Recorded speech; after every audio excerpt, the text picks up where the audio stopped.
भाइयों बहनों, आप सभी को सूचित किया जाता है कि आज आपके इस पावन पवित्र भाग्यशाली ग्राम बराना बमौरी में प्रीतम अवतार मेहर बाबा जो इस ईश्वर के अवतार हैं, उनका प्रेम सम्मेलन का आयोजन है। रात्रि 9 बजे से ये प्रातः 5 बजे तक सत्संग के रूप में ये आयोजन चलेगा।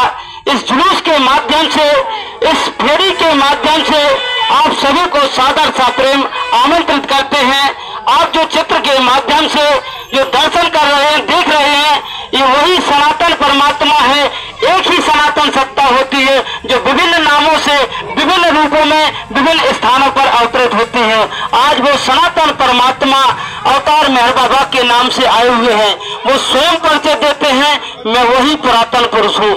कभी अपनी अपार चेतना लेकर राम के रूप में अवतरित हुआ, कभी अपनी अपार चेतना लेकर किरण के रूप में अवतरित हुआ, कभी सब मोहम्मद जोरास्टर के रूप में, और आज मैं अपनी अपार चेतना लेकर प्रीतम अवतार मेहर बाबा के नाम से अवतरित हुआ हूँ।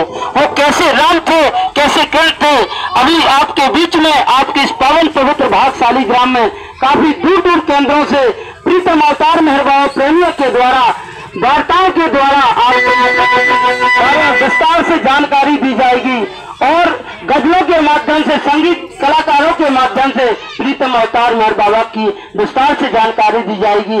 क्योंकि ये प्राय सृष्टि की हमेशा की एक विडंबना रही कि जब भी प्रायः परमात्मा मानव रूप में आता है तो उसके भूतकाल को पूजा जाता है, याद किया जाता है, और उसके वर्तमान काल को अस्वीकार किया जाता है, ठुकराया जाता है, भुलाया जाता है, और उसकी पुनः आने वाले भविष्य में उसकी पुनः उत्कंठ अभिलाषा की जाती है, वो परमात्मा कब आएगा। क्योंकि बाबा ने एक संदेश में बताया, मैं किसी धर्म का नहीं हूँ, सब धर्म मेरे हैं, और मेरा जो निजी धर्म है वो है सनातन अपार परमात्मा होना। लोगों को मैं जिस धर्म की शिक्षा देने आया हूँ वो है ईश्वर से प्रेम करना, ईश्वर से प्रेम करना। प्रीतम बाबा अपने एक मैसेज में कहते हैं, वो जन अत्यंत भाग्यशाली है जो मेरे विश्वव्यापी प्रकटीकरण के पहले मुझसे अपना संपर्क स्थापित कर लेते हैं। क्योंकि उसके प्रकटीकरण के बाद ऐसी बाढ़ आएगी कि सारी दुनिया एक समय ऐसा आएगा कि उसकी शरण में जाएगी।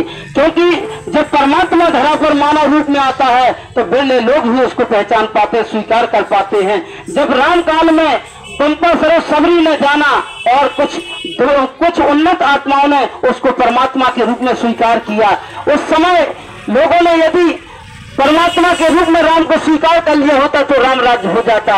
इसलिए दूसरे अवतार आने की आवश्यकता नहीं पड़ती। इसलिए ये सृष्टि की प्राय विडंबना होती है कि जब जब परमात्मा धरा पर आता है तो उसके भूतकाल को याद किया जाता है, पूजा जाता है, उसके वर्तमान काल को अस्वीकार किया जाता है, ठुकराया जाता है, भुलाया जाता है, आने वाले भविष्य की पुनः उत्कंठ अभिलाषा की जाती है। तो प्यारे भाइयों बहनों, इस जुलूस के माध्यम से आप सभी को सादर से प्रेम आमंत्रित करते हैं। आप आइए, सुनिए, समझिए और चिंतन करिए, मनन करिए, इसके बाद उसको स्वीकार कीजिए। अवतार मेहर बाबा की जय।